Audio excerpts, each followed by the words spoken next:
Ok guys, j'espère que vous allez bien. Chose promise, chose due, je vous fais cette petite vidéo sur l'échauffement spécifique pour les arts martiaux.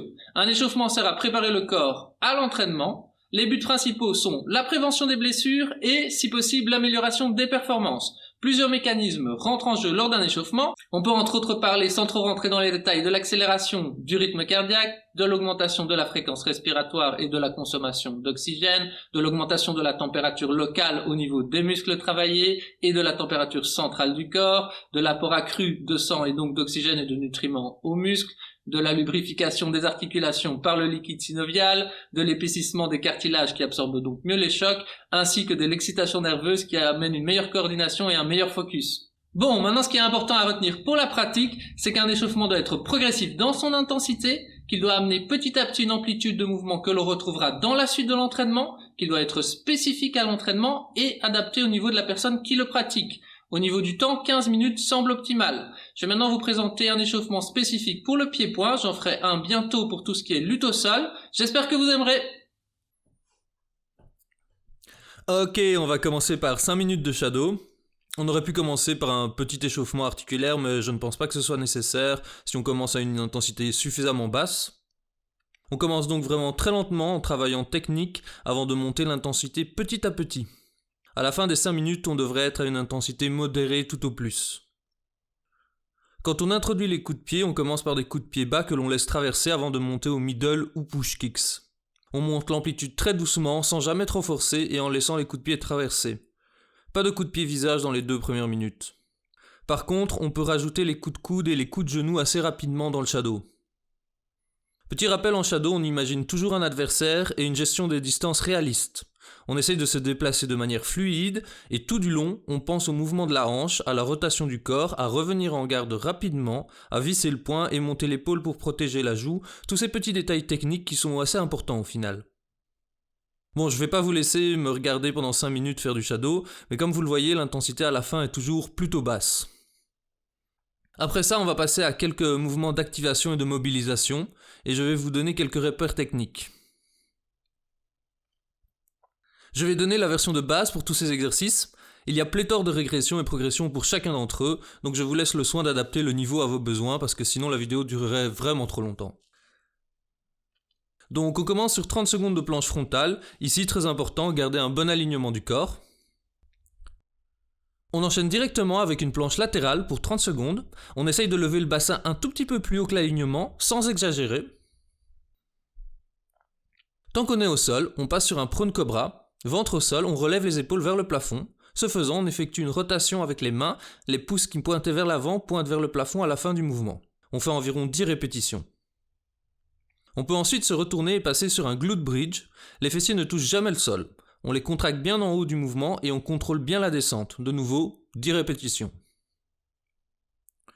On passe ensuite sur un dead bug. Le point le plus important ici est de toujours garder le contact entre le bas du dos et le sol. C'est le bras et la main opposés qui bougent en même temps. On tend la main le plus loin derrière nous et le pied le plus loin de l'autre côté en remenant la pointe des pieds vers soi.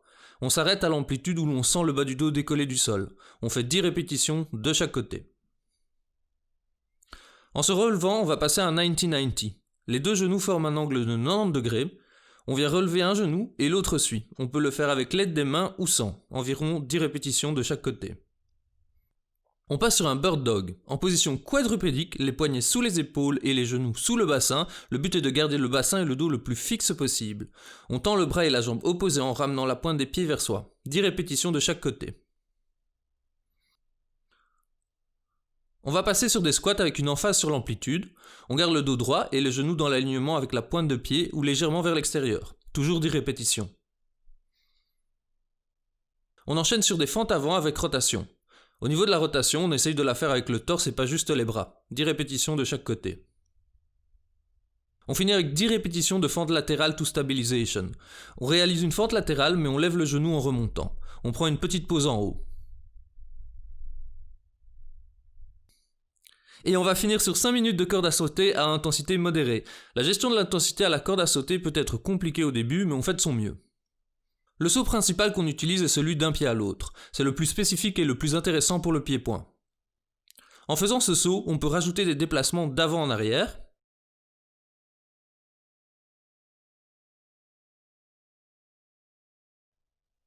des déplacements de gauche à droite,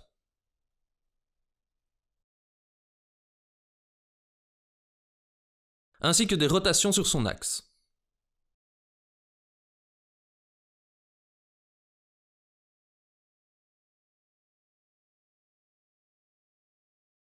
Cependant, pour garder l'activité fun et afin d'introduire un peu de variété, on peut varier les pas avec par exemple des sauts pieds joints,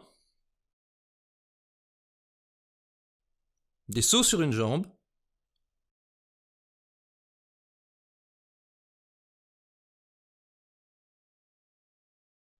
des balanciers,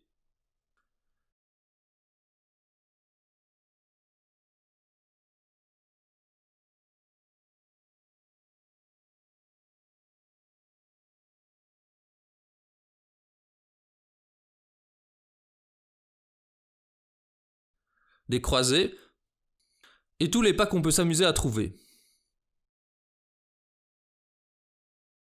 Alors ce que j'aime faire, c'est sur les 2 dernières minutes de corde, placer 3 accélérations à intensité maximale d'une durée de 5 secondes pour bien préparer le corps à l'intensité de la suite de l'entraînement. On peut même remplacer les accélérations par des double under si on veut. A noter qu'on peut remplacer la corde à sauter par des drills à l'échelle de rythme ou d'autres drills du genre. Bon, le milieu de la préparation francophone n'est pas toujours hyper convaincu par ce genre de drill, mais j'adresserai le sujet dans une autre vidéo.